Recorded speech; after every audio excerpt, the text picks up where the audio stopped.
السلام علیکم ناظرین، سیرت النبی سیریز کے ساتھ میں ہوں آپ کا میزبان عادل یاسین۔ دادا کے سایہ شفقت میں حضرت آمنہ کے انتقال کے بعد حضرت عبد المطلب اپنے پوتے کو لے کر مکہ مکرمہ پہنچے۔ ان کا دل اپنے یتیم پوتے کی شفقت و محبت سے تپ رہا تھا، کیونکہ اب ایک نیا چرکا لگا تھا جس نے پرانے زخم کریت دیے تھے۔ جناب عبد المطلب کے جذبات میں اپنے پوتے کے لیے ایسی رقت تھی کہ اپنی صلبی اولاد کے لیے بھی ایسی رقت موجود نہ تھی۔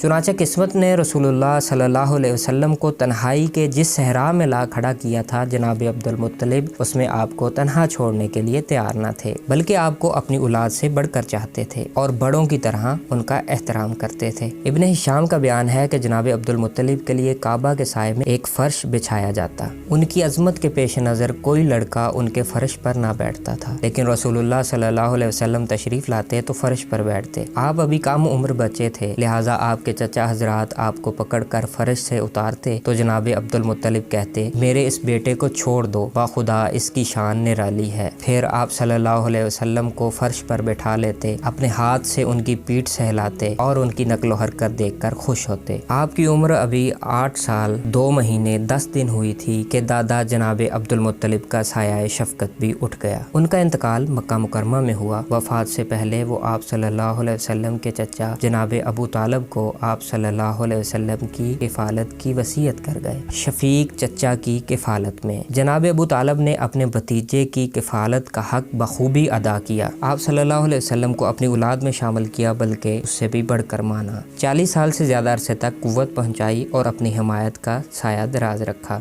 روئے مبارک سے فیضان باراں کی طلب۔ روایت ہے کہ ایک مرتبہ لوگ مکہ میں قحط سے دوچار ہوئے۔ قریش نے کہا، ابو طالب وادی قحط کا شکار ہے، بال بچے مشکل سے دوچار ہیں، چلیے بارش کی دعا کیجیے۔ جناب ابو طالب ایک بچہ ساتھ لے کر برآمد ہوئے۔ بچہ ابر آلود سورج معلوم ہوتا تھا، جس سے گھنا بادل ابھی ابھی چھٹا ہو۔ اس کے ارد گرد اور بھی بچے تھے۔ جناب ابو طالب نے اس بچے کا ہاتھ پکڑ کر اس کی پیٹھ کعبہ کی دیوار کے ساتھ ٹیک دی۔ بچے نے ان کی انگلی پکڑ رکھی تھی۔ اس وقت آسمان پر بادل کا ایک بھی ٹکڑا نہ تھا، لیکن دیکھتے دیکھتے ادھر ادھر سے بادلوں کی آمد شروع ہو گئی اور ایسی دھواں دار بارش ہوئی کہ وادی میں سیلاب آ گیا اور شہر و بیاباں شاداب ہو گئے۔ بعد میں جناب ابو طالب نے اسی واقعے کو یاد کرتے ہوئے رسول اللہ صلی اللہ علیہ وسلم کی مداح میں کہا تھا، وہ خوبصورت ہیں، ان کے چہرے سے بارش کا فیضان طلب کیا جاتا ہے، یتیموں کے ماوا اور بیواؤں کے محافظ ہیں۔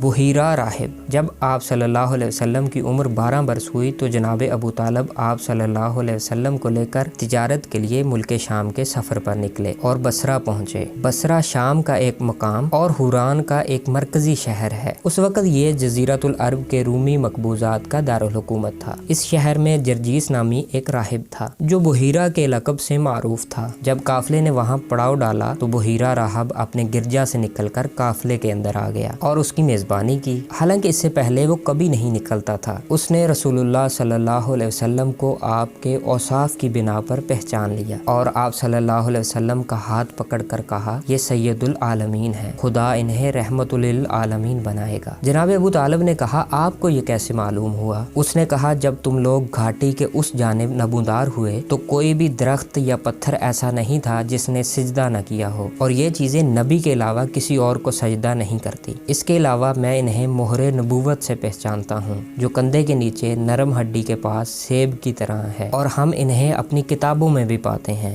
اس کے بعد بحیرہ راہب نے جناب ابو طالب سے کہا، انہیں واپس بھیج دو، ملک شام مت لے جاؤ، وہاں یہود سے خطرہ ہے۔ چنانچہ آپ کے شفیق چچا جناب ابو طالب نے چند غلاموں کی معیت میں آپ صلی اللہ علیہ وسلم کو واپس مکہ مکرمہ بھیج دیا۔ ناظرین، اب تک کے لیے اتنا ہی، ملتے ہیں اگلی ایپیسوڈ میں۔ اللہ حافظ۔